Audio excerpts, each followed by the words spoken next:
Assalomu alaykum yurtdoshlar, men ismim Ibrohimjon. Bugun sizlarga Iman Kurs tarafdan qurilayotgan Sierra proyekti haqida qisqacha ma'lumot berib o'tamiz. Bu proyekt baland bino bo'ladi. Studiolar 1 bedroom, 2 bedroom va 4 bedroomli kvartiralardan iborat bo'ladi.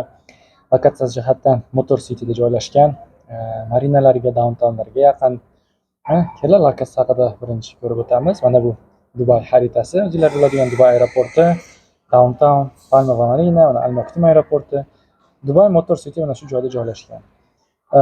Marinaga o'rtacha 10 daqiqalik yo'l, Downtownga 15 daqiqalik yo'l, Al-Maktoum aeroportiga ham 15 daqiqalik yo'l va Dubai aeroportiga o'rtacha 20 daqiqalik yo'lda joylashgan lokatsiya hisoblanadi. Xo'p, rayonda o'zi kerakli barcha qulayliklarga ega. Mana o'rtada o'zini moli bor, mana bu yerda maktablari bor. Bundan tashqari avtodrom mashida joylashgan, kardromlari bor va Boulevard ko'chasi bor. Bu Boulevardda bir qancha shopping sentrlar, magazinlar, restoranlar va boshqalar joylashgan va BMW show apartament ham shu joyda joylashgan. Biz aytayotgan proyekt mana shu joyda joylashgan bo'ladi. Kelar yaqinroq ko'ramiz. Proyekt mana shu joyda shunday joylashgan bo'ladi va bino mana shu qismida quriladi. Xo'p, bunday qurilishi bilan ular ochiq manzaraga ega bo'lishyapti. Mana bu har bitta kvartira bu tarafga ham va bu tarafga ham ochiq manzarali bo'ladi. Quyosh chiqishi bu tarafdan, quyosh botishi bu tarafga va bu tarafda marinalar ham ko'rinib turadi. Xo'p, lokatsiyasi jihatdan juda ham zo'r, aytganimizdek. Bundan tashqari o'zining bir qancha qulayliklari ham bo'ladi. Mana ko'rayotganlaringiz birinchi etajda qulayliklar bo'ladi, klub hauslari, sport zallari va 17-etajda ham qulayliklari bo'ladi. Xo'p, proyekt bitta podval, ground floor va birinchi etaj va 41 etajdan iborat bo'ladi. Xo'p, birinchi etajda hamma qulaylik, kerakli qulayliklari bo'ladi ko'proq. Mana ko'rib turganingizdek mana shuncha qulayliklari. Bu mana birinchi etajda planirovkasi, mana birinchi etajda mana bu yerda magazinlari bo'ladi va buni orqasidagi parkovkalar shu joylar uchun belgilangan. Xo'p, mana bu mashinalar shunday kiriladigan joyi. Mana reception bu yerda.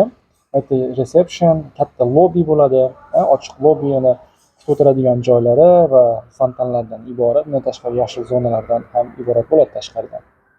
Bu mana birinchi etajdagi qulayliklari qanday bo'lishi, mana basseyn, yana katta yashil zona, akva bog'i, mana activity zone, mana bolalar o'ynaydigan joy, tashqi bolalar o'ynaydigan joy, ichki bolalar o'ynaydigan joy, club house, sport zal, barbecue area, bundan tashqari bir qancha yashil koridorlardan iborat bo'ladi ko'p turganinglardek.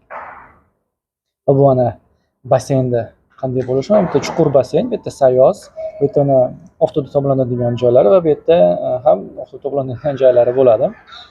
Va bu mana aqua garden qanday bo'lishi, mana bular suv, mana bu yerda orada dam oladigan joylari, o'tirib dam oladigan joylari. Mana bolalar o'ynaydigan joy. Mana bu basseynlari, mana tramplinlari va boshqa qiziqarli o'ynaydigan joylari bo'ladi.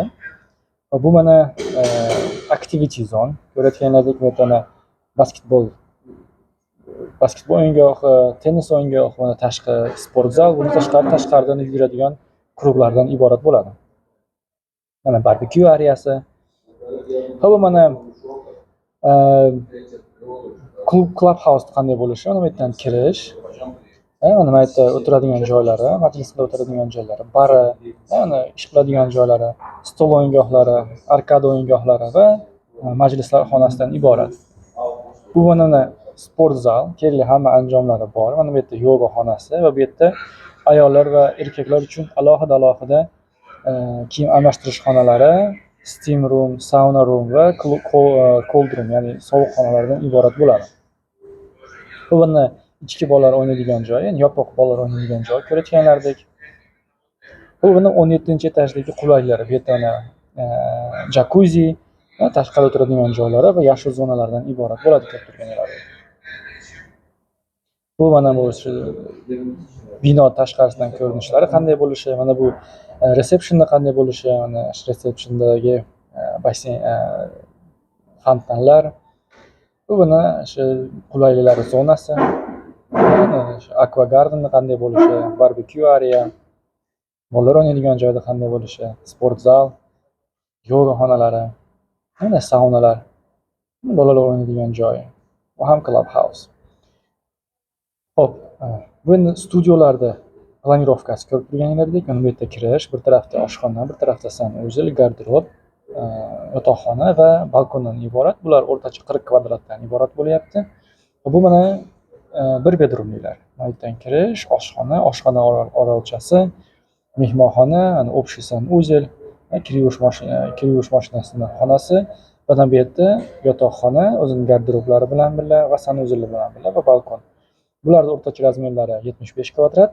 Keyin xuddi shuni kattarog'i bor, study roomi borlari bor. Uni kirganda ko'rayotganlaring, mana bir tarafda mana study room bo'ladi, qo'shimcha xonasi. Mana bu oshxona orolchasi, mana bu yerda общий sanuzel bitta, mehmonxona, mana bu yerda yotoqxona, garderoblari va o'zining sanuzel bilan birga va balkondan iborat. Bular o'rtacha 85 kvadratdan iborat bo'lyapti.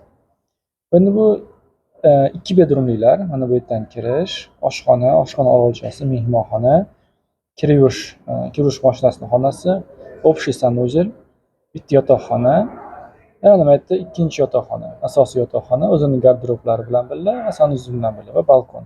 Bularning o'rtacha razmerlari 100 kvadratdan. Xo'p, endi u 2 bedroomda ham plus studiyasi bor, endi kattarog'i. Mana bu yerdan kirish, mana oshxona, katta mehmonxona, balkon, общий sanuzel. Mana bu yerda study room ko'rib turganinglardek, mana bu yerda yotoqxona, mana bu yerda ikkinchi yotoqxona. O'zini garderoblari va sanuzel bilan birga va bularda vanna va dush alohida bo'ladi.